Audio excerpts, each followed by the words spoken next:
He was only 8 years old when the man he called Dad drove away without a word. It wasn't a big moment, no dramatic goodbye, no screaming, no slammed doors, just the quiet hiss of rain on pavement and the low hum of a car engine that never came back. Jamal stood there, backpack too small for the pain he was about to carry, holding onto nothing but the last fading promise of a man who had once taught him to ride a bike, who used to cheer at his school plays, who once told him, "You're my boy, no matter what." But that no matter what came with conditions ones an 8-year-old couldn't possibly understand. And so, as the beige sedan rolled down the street and disappeared into a foggy stretch of road, Jamal didn't cry. Not at first. He just waited, first for 10 minutes, then an hour, then through sunset, convinced that someone who'd tucked him in for years wouldn't just vanish into the silence. But he did. That was the day Jamal stopped believing in forever. What followed wasn't a tragic movie montage, it was messier. Foster care wasn't warm or forgiving. It was cold hands on paperwork, names he didn't recognize, houses that smelled like strangers, rules written for other children. Each new placement chipped away at the idea that love was something he deserved. And yet, through it all, Jamal held on to something he couldn't quite explain. Maybe a flicker of hope, maybe spite, maybe both. He didn't let that pain rot him. Instead, he used it. He studied. He worked. He climbed, not for revenge, but to prove to himself that he wasn't disposable. 19 years later, that same man, grayer now, thinner, wheezing into an oxygen mask in a rundown hospital, lay alone, broke, forgotten. He needed surgery urgently. No insurance, no family, no one to sign the forms, except for one name buried deep in some outdated file. Jamal. When the hospital called, he could have ignored it. He could have hung up, blocked the number, and gone on with the life he built without a father. But he didn't. Something inside him cracked, but not in the way you might expect. He showed up. And what happened next wasn't a scene about revenge or even confrontation. It was a quiet moment that no one saw coming. He paid for the surgery, fully. No conditions, no grand speech, just a signature and a whispered line. I didn't do this for him. I did it for the boy he left behind. This isn't a story about a father and son reuniting. It's about healing where it hurts most, about a kind of forgiveness that costs more than hate, about choosing peace when bitterness would be easier. You think you know how this ends, but you don't. Stay with me. What comes next might change the way you see love, pain, and what it means to let go. Before the silence, there was laughter. Before the abandonment, there were Saturday mornings filled with cartoons, cereal, and the warmth of a man who, for a while, wore the word dad like it meant everything. Jamal never knew his biological father, just the absence he left behind. But when Greg came into his mother's life, things changed. Greg was white, quiet, a bit awkward at first, but he tried. He showed up. He helped with homework, taught Jamal how to fix a flat bike tire, clapped the loudest at the school spelling bee. And Jamal, just a little boy hungry for connection, gave his whole heart in return. He started calling him Dad without even being asked to. It just felt right. There were movie nights with popcorn fights, fishing trips that ended with tangled lines and laughter, and those long car rides where Greg would let Jamal pick the music, no matter how annoying the song was. On Christmas morning, Greg would always wrap the presents with way too much tape, just to make Jamal work harder to open them. Builds character, he'd joke. They weren't rich, but for a time they were rich in something else, something harder to define. It wasn't perfect. There were arguments.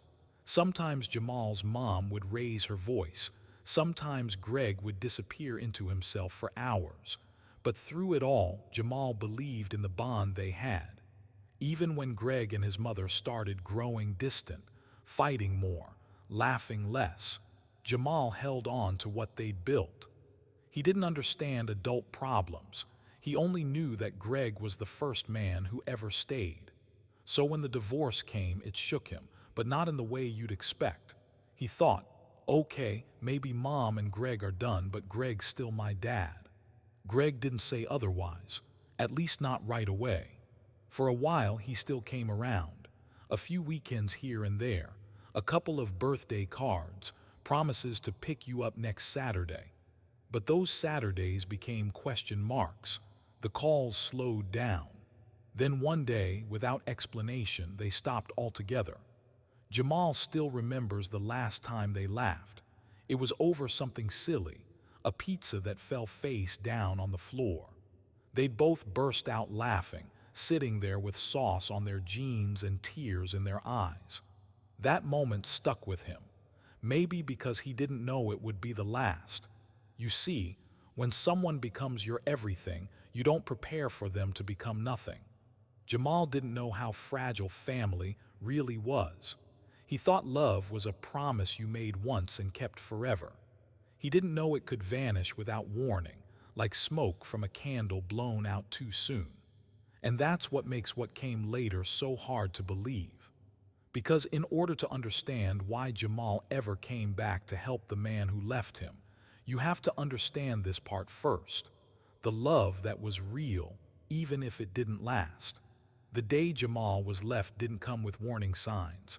No loud fights, no slamming doors, no suitcase-packed drama like in the movies.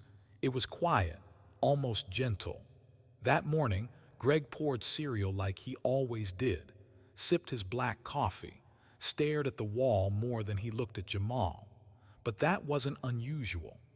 Silence had become part of their routine ever since the divorce, and Jamal had grown used to navigating around it like furniture in a dark room.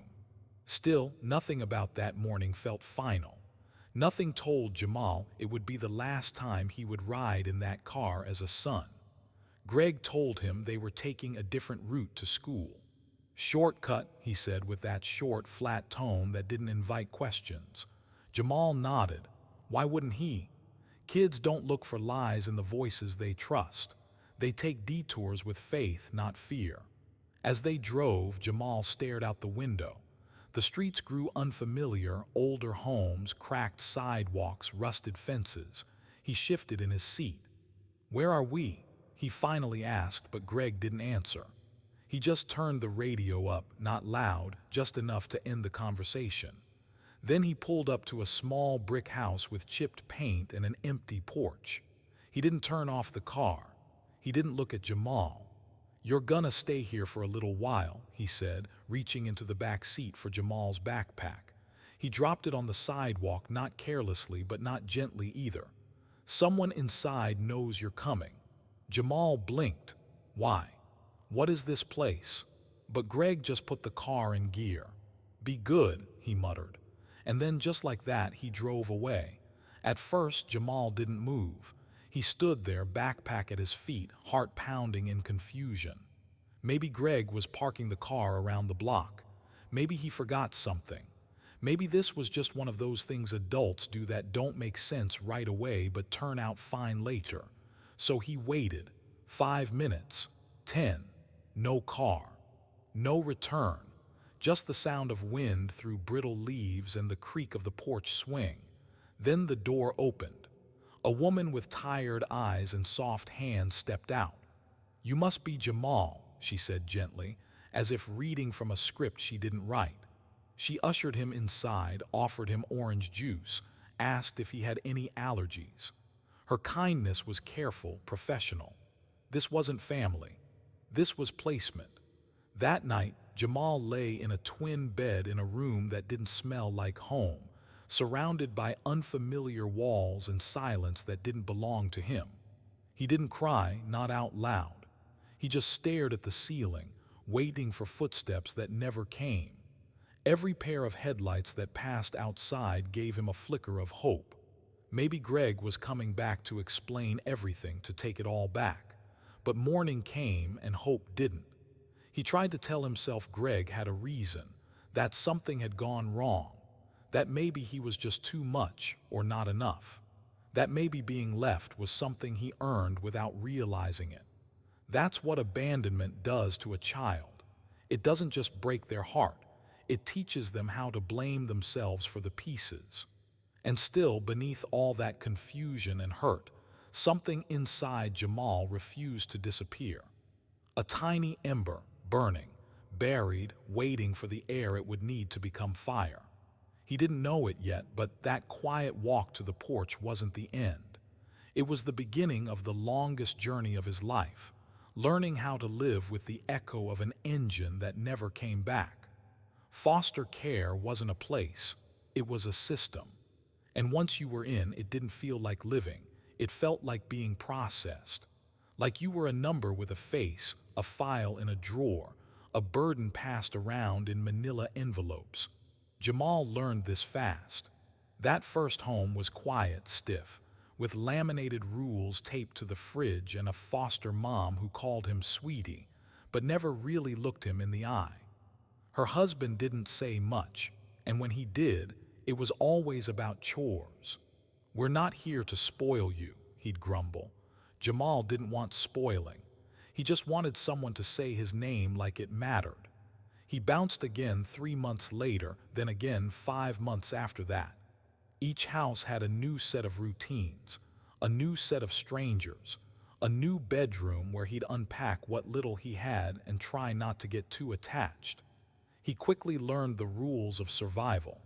Don't ask too many questions, don't talk too loud, and never, ever believe someone when they say, "You're part of the family now." That phrase was the cruelest of all because it always came with a time limit. One argument, one bad grade, one misunderstood look, and suddenly you're not a good fit anymore. Back in the van, back to square one. The worst part wasn't the moving, it was the in-between, the waiting. Jamal began to count the silences between the things people said and the things they really meant. He became an expert in reading faces, tone shifts, the subtle tightness in an adult's voice before they told him he was leaving again. Trust became a luxury he couldn't afford. Connection was a risk with no insurance policy. So he built his own walls, quiet ones, invisible but heavy, stacked high with "I'm fine, and it doesn't matter." But inside it did matter. Every unanswered birthday. Every time a social worker called him kiddo like they were on a schedule. Every school transfer where he had to explain again why he didn't know his dad's last name or why his mom had stopped calling 2 years ago. The questions followed him like shadows, and the answers hurt every time he had to say them out loud. And then there was the racial layer, one no one talked about, but Jamal felt every day.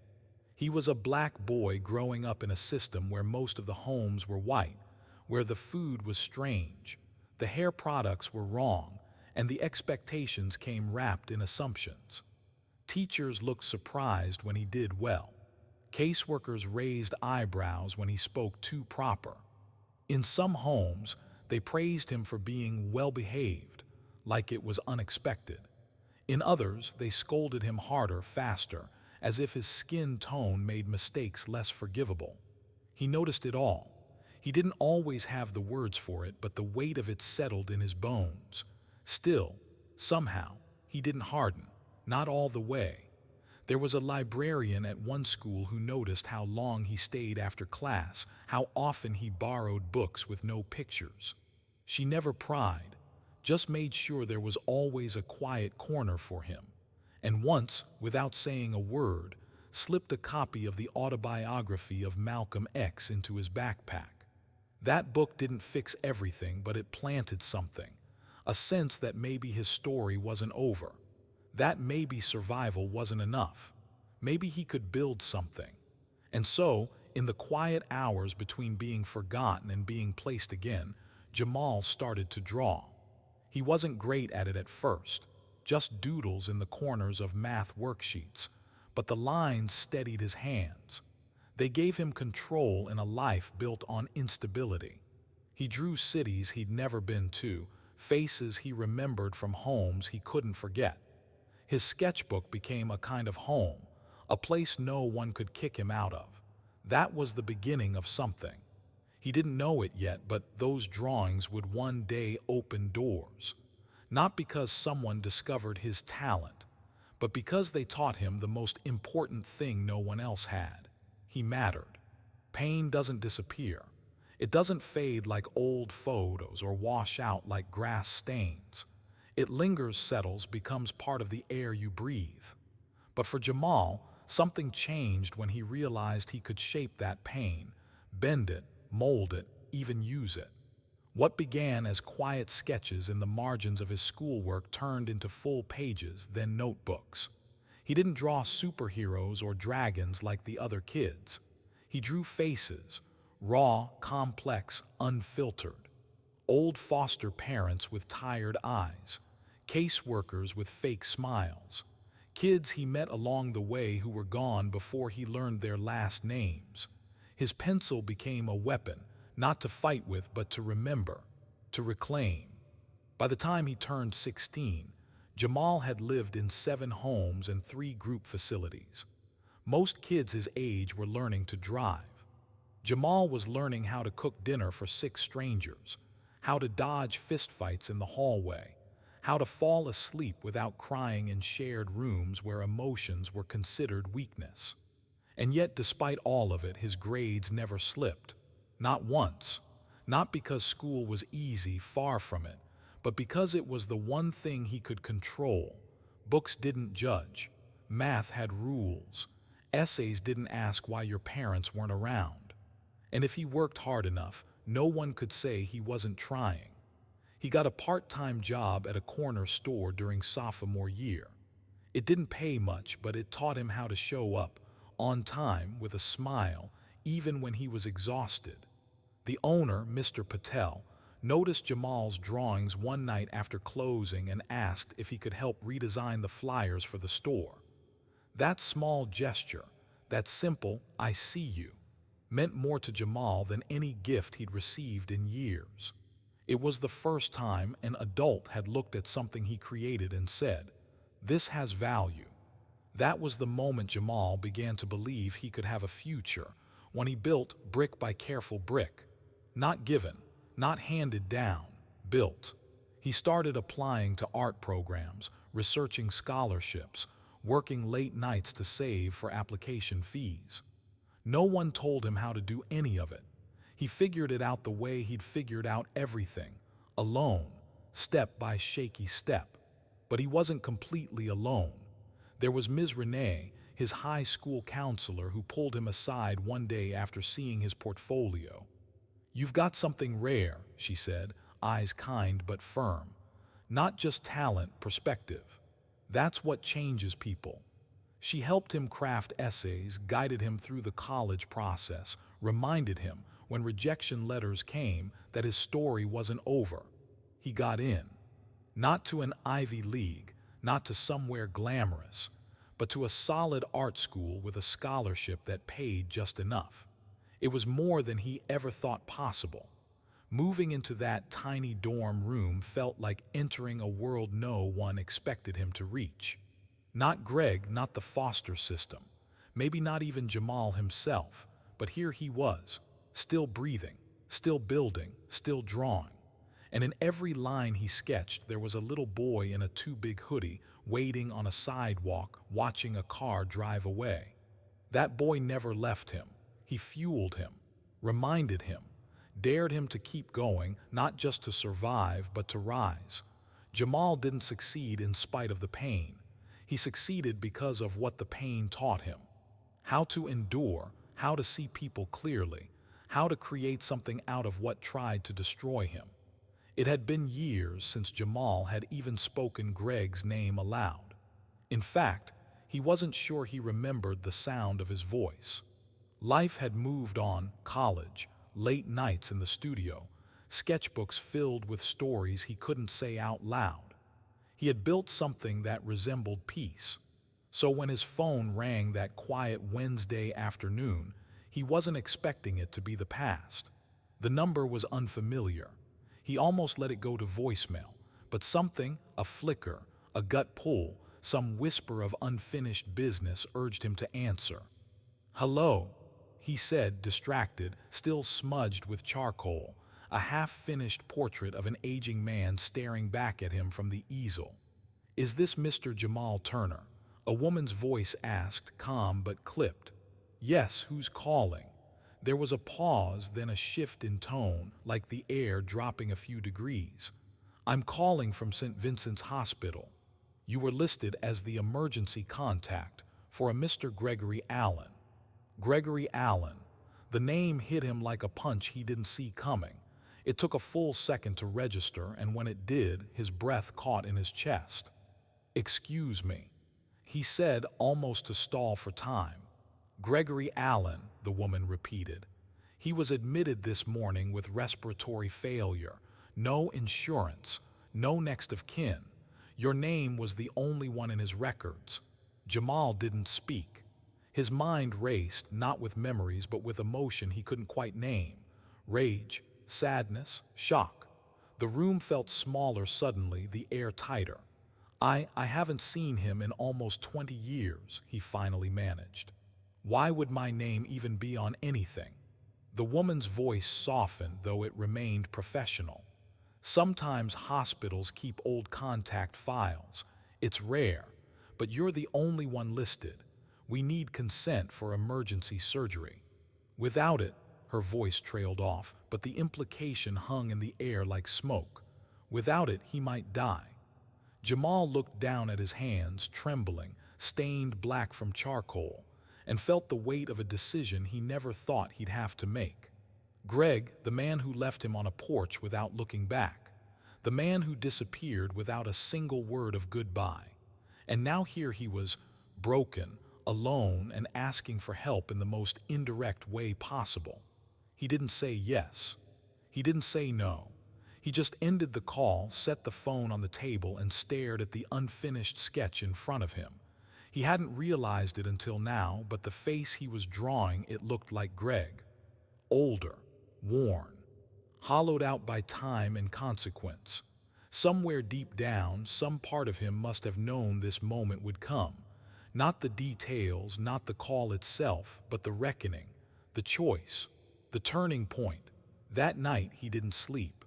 Not because he was afraid of what decision he'd make, but because, for the first time in years, he realized he still hadn't decided what kind of man he wanted to be when forgiveness no longer felt fair, but still felt right. The hospital smelled like antiseptic and waiting. Jamal hated that smell, too clean, too hollow. He walked through the automatic doors with slow, deliberate steps, not entirely sure why he was even there. He hadn't told anyone where he was going. He didn't want advice, or questions, or someone trying to make sense of something he hadn't made peace with himself. Room 4B was at the end of a long, sterile corridor lined with buzzing, fluorescent lights. The closer he got, the louder his heart beat, not fast but heavy, like each thump was a memory dragging its feet behind him. He paused at the door, just a plain metal frame with a name on a chart. Gregory Allen. That name used to mean everything. Now it felt like a label from a different life. He didn't knock. He just opened it slowly, quietly, almost hoping the man inside would be asleep. But he was. Greg looked smaller. Not just physically, though his body had clearly withered, but in presence. This was not the man who once towered in doorways, who had laughed loudly at cartoons, who had lifted Jamal onto his shoulders like the world couldn't touch him. This man was pale, sunken, a tangle of tubes and regret. His eyes opened when Jamal stepped inside. They widened just enough to register recognition. Then they fell, like he couldn't bear to look for long. For a long moment, neither of them spoke. There was no explosion, no screaming, no "how could you?" Just the low hum of machines and two men who shared a past no one in the room could see. Jamal didn't sit. He didn't move. He just stood there, letting the silence stretch so long it became its own language. Finally, Greg cleared his throat. It was dry, broken. "I didn't think you'd come," he said, eyes still down. Jamal said nothing. Not because he didn't have anything to say, because no words would have made sense in that moment. Apologies didn't matter. Excuses didn't land. Time doesn't refund itself.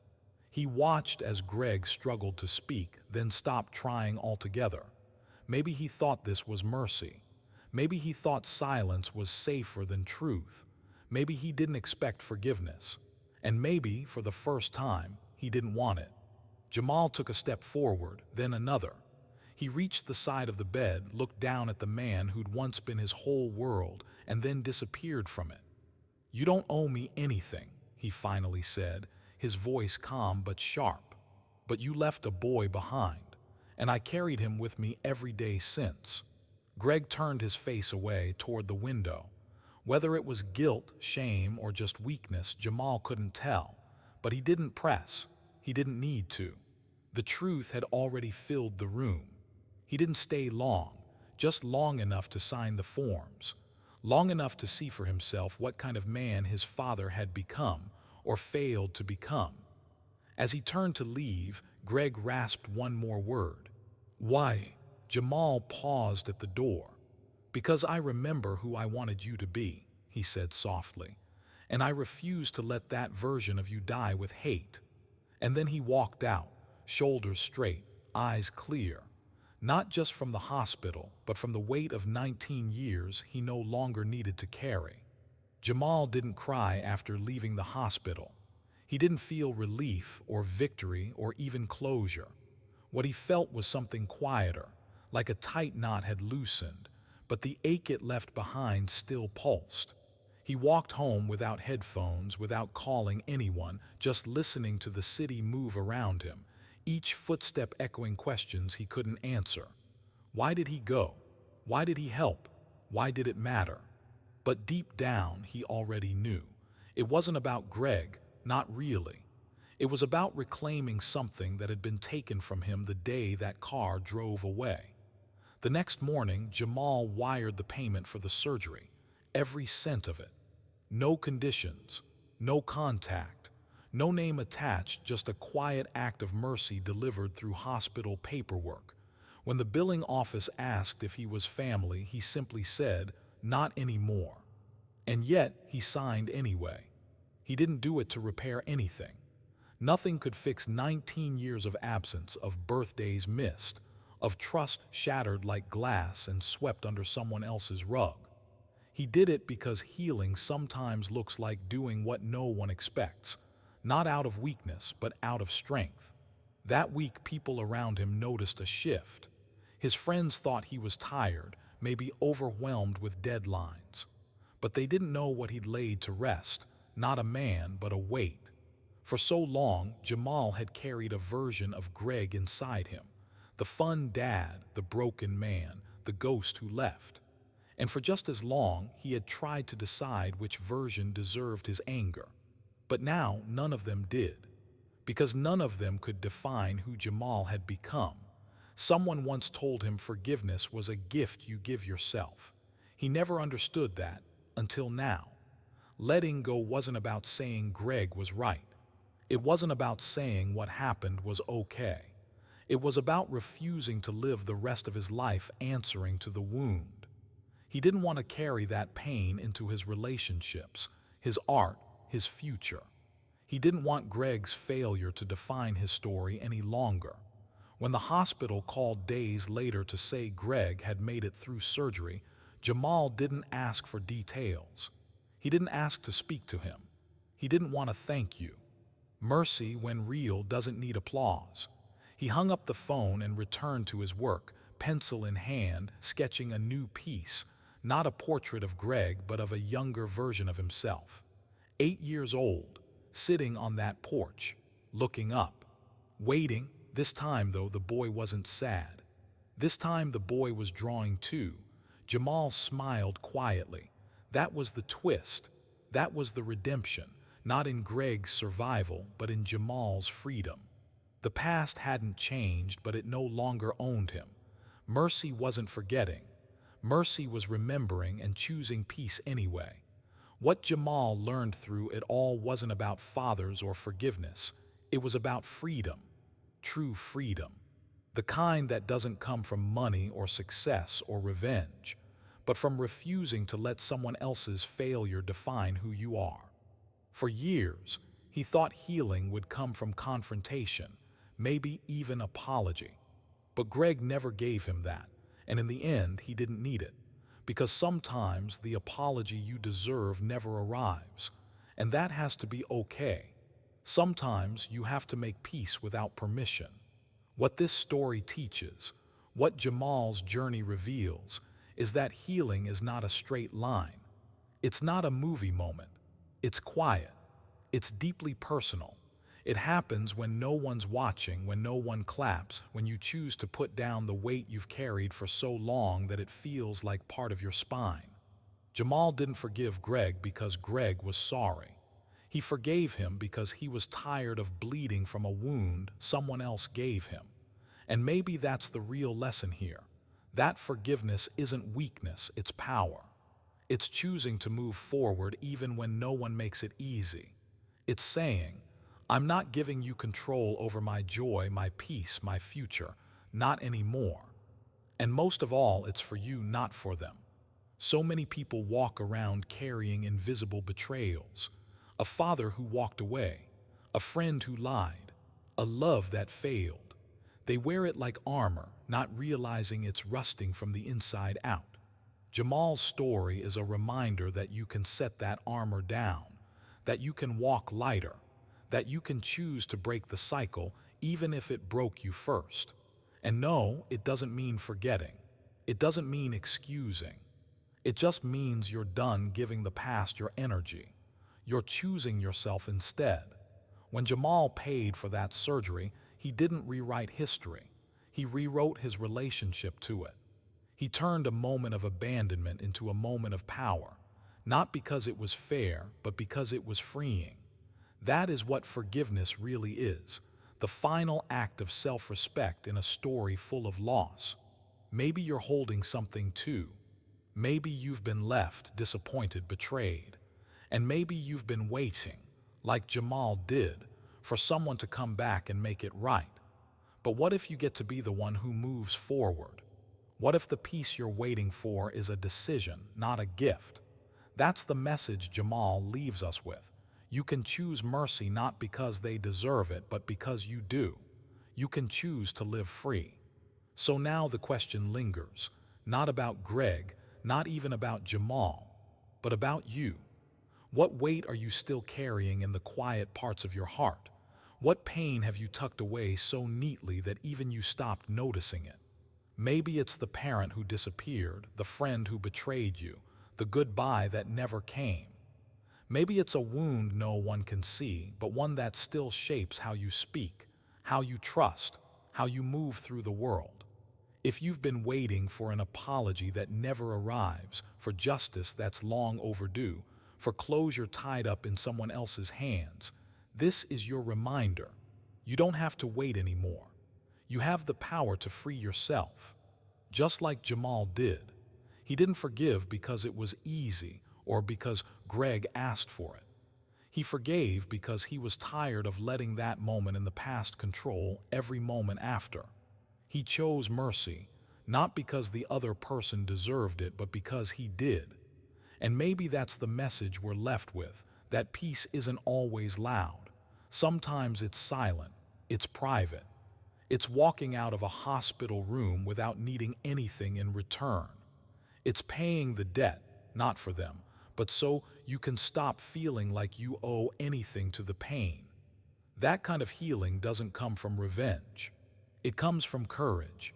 It comes from deciding, finally, that your story won't be written by what broke you, but by what you chose to build after. So if this story cracks something open in you, let it stay open. Don't rush to close it. Let the questions settle. Let the memories rise. And then decide, what version of yourself are you ready to fight for? Maybe you don't need to make a grand gesture. Maybe all you need to do is stop letting someone who left you still live rent-free in your spirit. Maybe it's time to stop waiting and start walking, forward, lighter, wiser, free. And if you know someone carrying their own version of that weight, share this with them. Let them see that healing is possible even when the past can't be fixed. Let them know that survival is not just about staying alive, it's about choosing how to live. Because the truth is simple but powerful. We don't forgive to let the other person off the hook. We forgive so we can stop being hooked to them. So choose peace. Choose release. Choose to become the version of you who is no longer defined by the wound, but by the strength it took to keep walking. And remember this always. The most powerful story you'll ever live is the one where you didn't let the ending break you.